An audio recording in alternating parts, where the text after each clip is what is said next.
Parlons un peu maintenant de la colonne à bulles.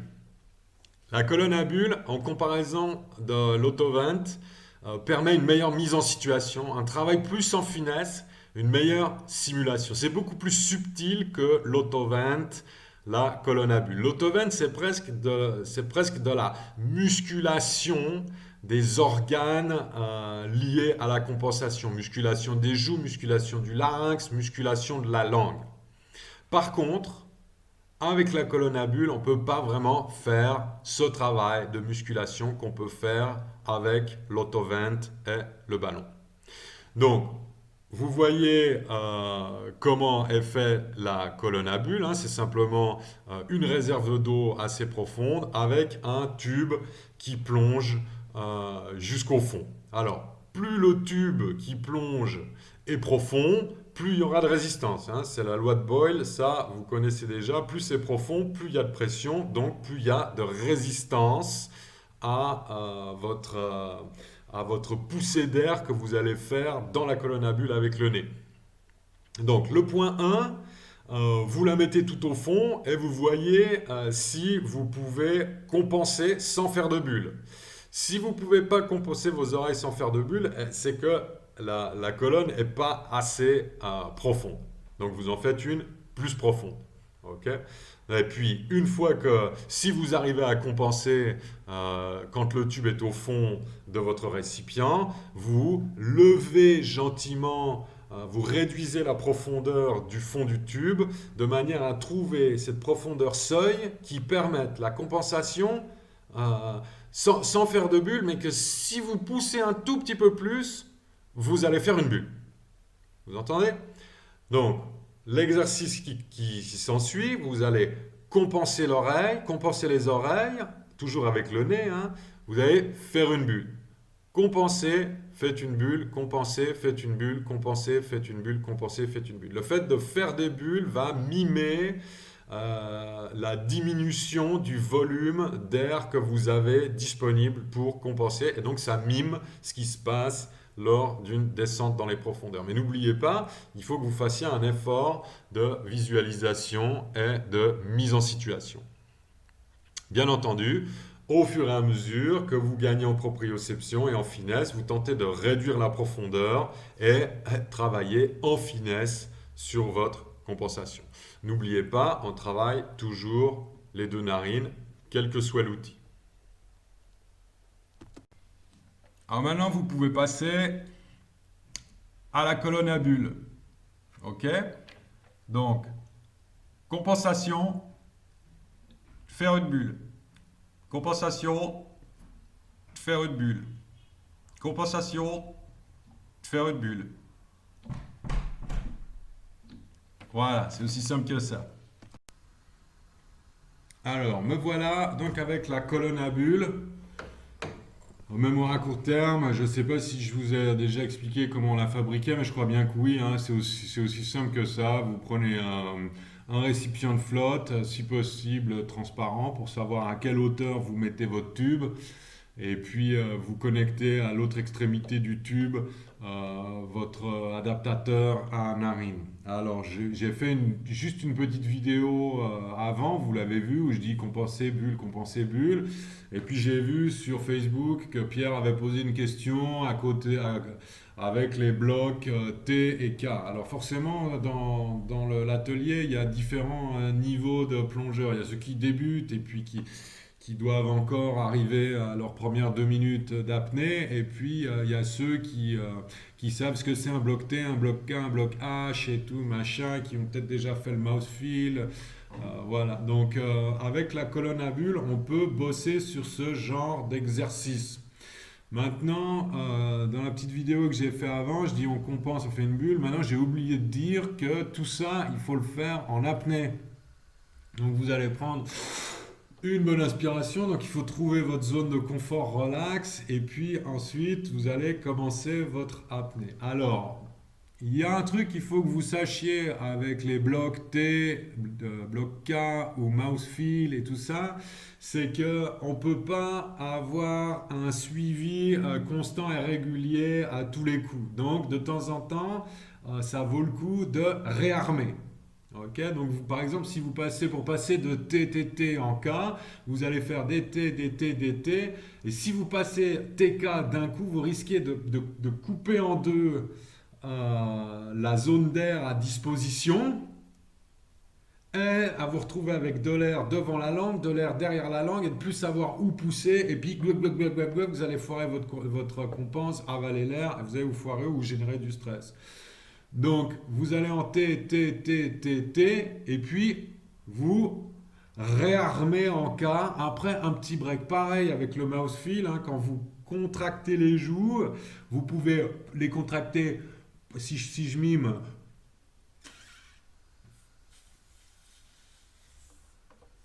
vous pouvez faire genre le lapin, hein, mais vous pouvez faire comme ça, suivant où vous allez placer l'air dans la bouche, vous avez plus de facilité à mettre la pression. Ça dépend de chacun. C'est pour ça, comme moi, je suis beaucoup plus un adepte de la langue que des joues.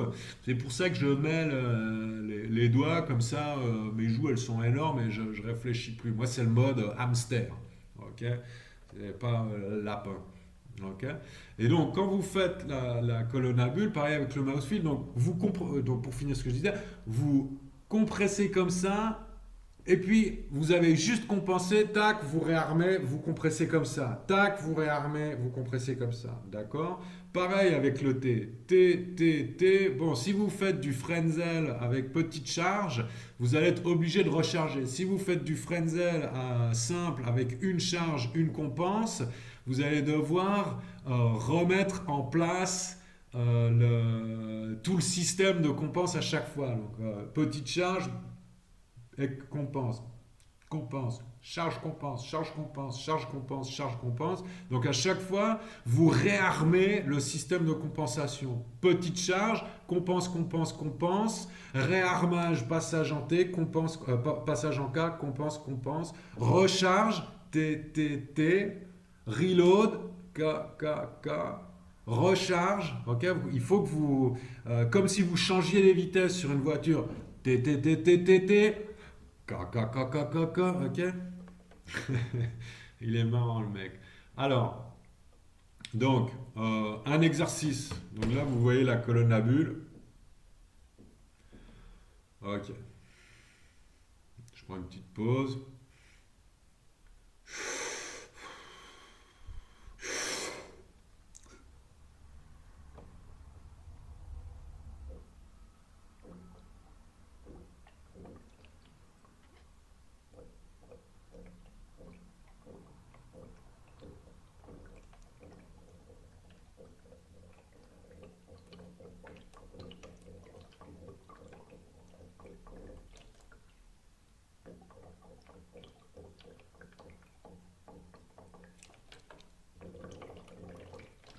Voilà. Alors là, j'ai fait joue, reload, autre joue, hein, contraction, disons, buccale, pulse buccaux, reload, donc c'est-à-dire je relâche la pression, je repositionne l'air, pressurisation comme ça, je relâche l'air, puisqu'à un moment on ne peut pas continuer à pressuriser avec les lèvres, hein, puisqu'on les a vidées. Si on presse sur un endroit, ben, on va vider cet endroit. Donc il faut ensuite aller rechercher l'air où il est. Donc reload T, et puis un petit reload K. Voilà. Donc ma compense, elle a duré, je sais pas, peut-être 15 secondes, hein, à tout péter. Maintenant, si vous arrivez avec un mouse field ou en une apnée, ok, vous faites une apnée.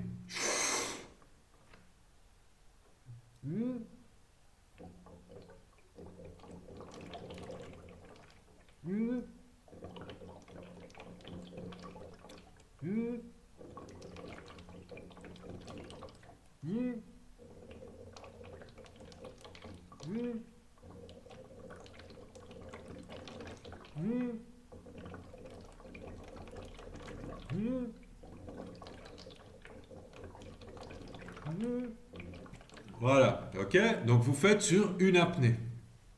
Faites-en pas une trop grosse, c'est tout. Et puis éventuellement, vous pouvez, vous pouvez perdre un peu d'air, machin. Je vous ai expliqué le mouth feel, poumon vide, hein.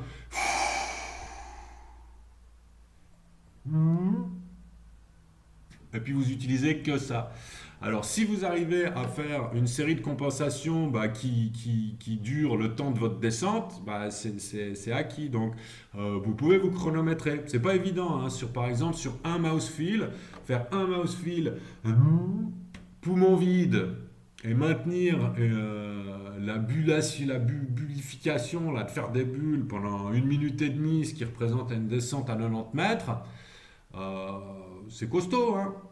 Parce que heureusement, on a besoin de compenser qu'à la descente. C'est pour ça que c'est intéressant de connaître les temps. Si vous avez un temps de descente de 20 secondes, parce que vous allez, je ne sais pas, à 15 mètres, ou alors de 1 minute parce que vous allez à 30 mètres super tranquille, rappelez-vous que si vous descendez pendant 1 minute, vous allez compenser pendant 1 minute. Donc exercez-vous avec la colonne à bulles à refaire des séries de compensation en apnée sur un temps de 1 minute en visualisant, en se projetant, en se mettant en condition. Voilà pour la colonne à bulles, c'est super. Alors forcément, elle n'est pas très pratique parce qu'elle pèse 22 kilos, hein. Mais bon, j'ai pas trouvé de tube transparent. Voilà, j'avais ça sous la main. Puis quand vous êtes bien subtil avec vos compensations, vous avez besoin d'une plus petite bouteille. Voilà. Vous pouvez relever le truc, hein. Vous allez voir que plus vous mettez le tube vers le haut, plus c'est facile de faire des bulles, plus c'est facile de faire des bulles. Donc vous allez vous chercher la hauteur où vous êtes juste à la limite. Parce que si vous la laissez tout le temps au fond, comme moi, hein, vous allez bosser qu'en bourrin. Ok. L'idée, c'est quand même de bosser en subtilité. Donc, montez là et entraînez-vous à avoir une compensation qui est de plus en plus subtile. Plus vous apportez de la conscience et de proprioception dans vos oreilles, plus vous comprenez le mouvement, moins vous avez besoin de mettre de pression. Parce qu'il y a deux manières, j'en profite puisque je suis là, il y a deux manières d'ouvrir les trompes de stage. Il y a une manière mécanique et puis il y a une manière avec la pression. Donc si vous les ouvrez tout le temps avec une énorme pression et que vous n'allez jamais chercher comment on fait pour ouvrir vos trompes de stage de manière mécanique avec des petits mouvements gutturaux, musculaires, subtils, vous allez toujours devoir compenser comme ça. Si vous compensez comme ça, vous allez vous tendre le diaphragme, les épaules, les machins. On ne descend pas profond comme ça. Il faut devenir un tout petit peu subtil. Même si chez moi ça se voit pas. Mais je fais des efforts. Ok, donc faites-en aussi, ça vaut le coup. Voilà pour la colonne à bulles.